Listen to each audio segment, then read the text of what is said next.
Shalom saudara-saudaraku yang dikasihi oleh Tuhan. Senang sekali dapat berjumpa kembali bersama dengan saya di dalam program Christ Center Official. Kita boleh mendengar kembali renungan firman Tuhan pada hari ini, 28 Juni 2023. Nah saudara-saudaraku, sebelum kita masuk lebih dalam lagi untuk mendengar kebenaran firman Tuhan, mari kita persiapkan hati kita boleh memuji menyembah Tuhan, dan kita akan lebih lagi untuk mendengar firman Tuhan.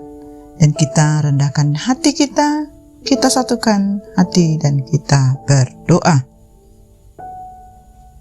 Bapa kami yang di surga, dikuduskanlah namamu. Datanglah kerajaanmu dan kehendak-mu di dalam hidup kami seperti di surga. Kami bersyukur ya Bapa, kalau hari ini kami mengawali dengan penuh ucapan syukur kepada Tuhan. Kami rindu, kami haus akan kebenaran firman-Mu. Urapi setiap kami yang mendengarkan dan hamba-Mu yang menyampaikan kebenaran firman-Mu.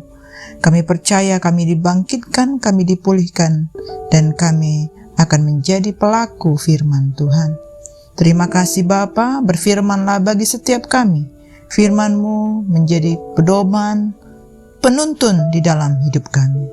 Terima kasih Bapa, kami berdoa hanya di dalam nama Tuhan Yesus. Amin.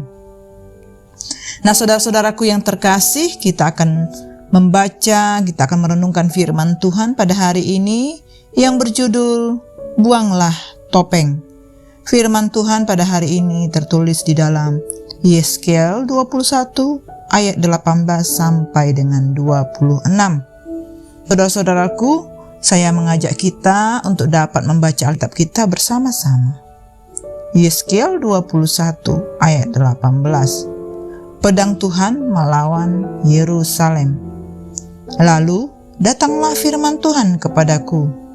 Hai engkau anak manusia, gambarlah dua jalan yang akan dilalui oleh pedang Raja Babel. Keduanya mulai dari satu negeri. Buatlah sebuah papan penunjuk jalan pada awal kota yang menuju ke masing-masing kota. Gambarlah dari jalan mana pedang itu datang melawan Raba, ibu kota Bani Amon, dan melawan Yehuda yang bentengnya ada di Yerusalem. Sebab Raja Babel berdiri di persimpangan jalan itu, pada awal kedua jalan itu untuk melakukan tenungan. Ia mengocok panah, meminta petunjuk dari terafim, dan menilik hati pak binatang.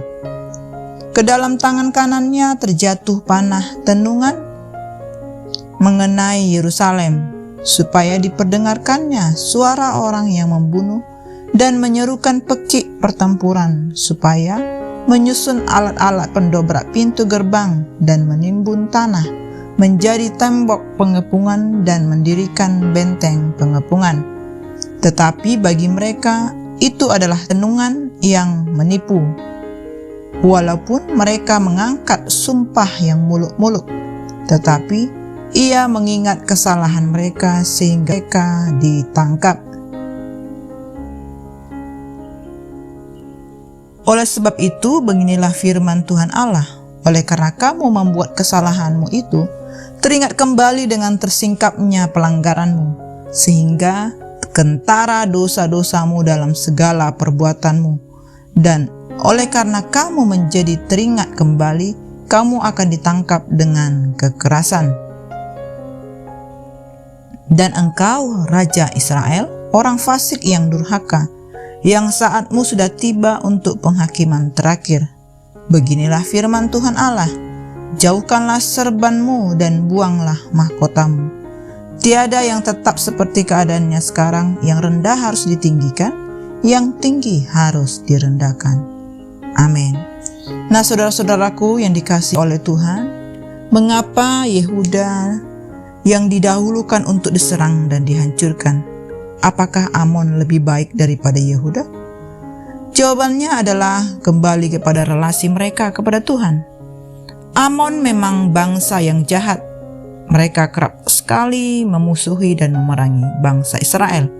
Mereka juga menyembah dewa Milkom, dan mereka pasti akan dihukum oleh Tuhan. Israel dapat dikatakan lebih jahat daripada Amon. Israel adalah umat yang terikat dengan Tuhan melalui perjanjian Sinai. Namun bangsa Israel telah meninggalkan Tuhan dan berpaling kepada ilah-ilah palsu. Di satu sisi mereka mengaku setia kepada Tuhan, tetapi di sisi lain mereka menyembah berhala. Mereka menjalani kehidupan seperti bangsa yang tidak bertuhan, tetapi mereka merasa tidak bersalah. Mereka ketika tersiar kabar bahwa Babel akan menyerang Yehuda, umat Tuhan menganggap sepi isu tersebut. Mereka menolak pemberitaan nabi yang jelas-jelas berasal dari Tuhan. Penghukuman atas Yehuda pun tidak terelakkan lagi. Kesalahan Yehuda disingkapkan sehingga terbukti mereka memang pantas menerima hukuman. Karena demikian mereka menolak untuk bertobat dan Yerusalem akan menjadi puing-puing. Nah saudara-saudaraku, kisah Yehuda mendorong kita untuk berhenti dari kehidupan ganda, dari kemunafikan. Kita dipanggil untuk mengikuti Tuhan dengan sepenuh hati, bukan menggantungkan hidup pada hal-hal yang lain.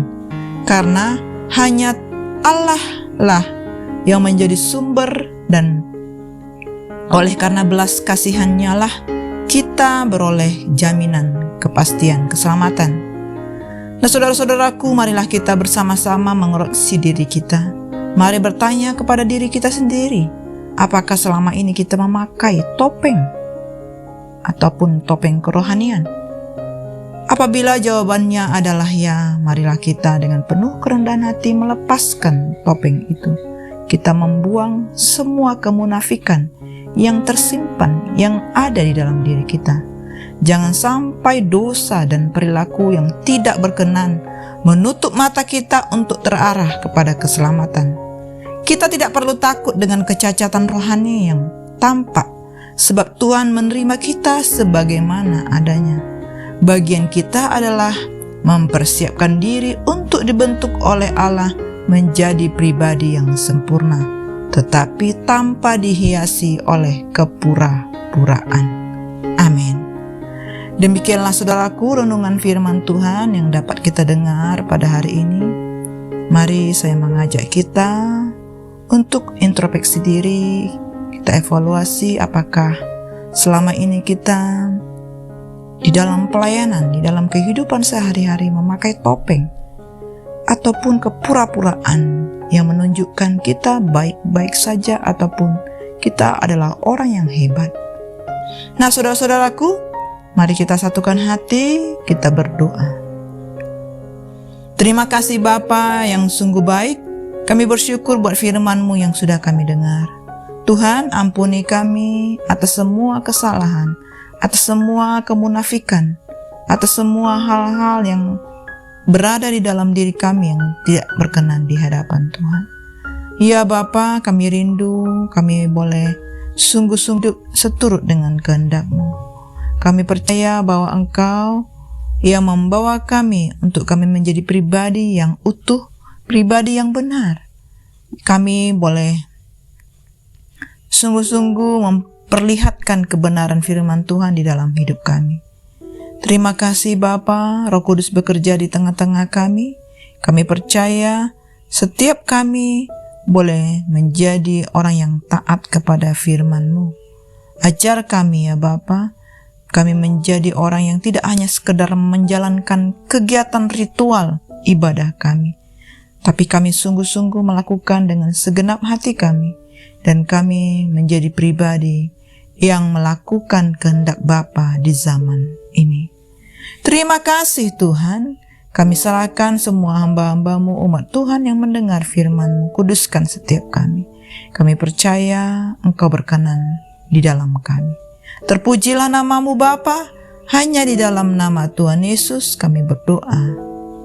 Amin. Semangat pagi, semangat beraktivitas. God bless you all.